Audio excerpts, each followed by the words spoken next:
Even at the younger ages, there are far many more ground balls than pop-ups. So we want to talk to you about infielder positioning, infield setup. Obviously, one of the most important things is having the player not being afraid of the ball coming at them.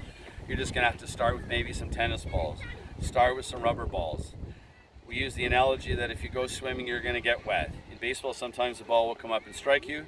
You want to be as safe a position as possible, but in the end, you need to be positioning yourself behind the ball. So you can roll some balls to kids and make sure they get behind the ball. And I just want to now talk about the body positioning. So one thing that a lot of people teach is glove right in the dead center. That's actually a bit of an awkward position for a glove. Try it yourself. Try to put it dead center to your body. You'll actually find there's a lot of tension on the wrist. The natural position to where the glove hangs down naturally is just off kind of your left eye towards your ear, somewhere in this gap. Just let your glove hang down. We don't mean take it to the side. We don't mean over by your foot, but just let the glove hang down naturally. Too many instructors say, oh, you'll be dead center. Not a comfortable position. A lot of tension in my wrist.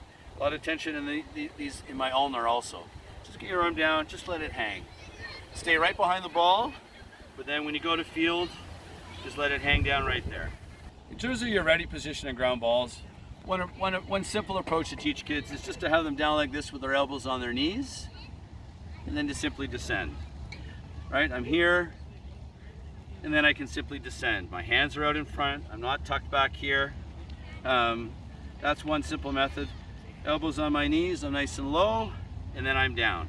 I move left and right to try to stay behind the ball as much as I can, and then ultimately when I go to receive, I'm like this, and I go down. This is just to teach them the spot. We don't want them running around with their elbows on their knees. Your bare hand position. A lot of people teach for the glove, your bare hand to be here, just to the side of your glove in order to help corral in case there's any bobble. You will find some hard fields you'll have people teach like this in case the ball comes up. I'm flexible with both. Sometimes with young players you may want to have your glove here, just giving them a bit of caution. You do run the risk of the ball coming up and hitting them in the hand. It's very rare that a ball comes up in your face. You'll find the young players, when that happens, will just simply duck.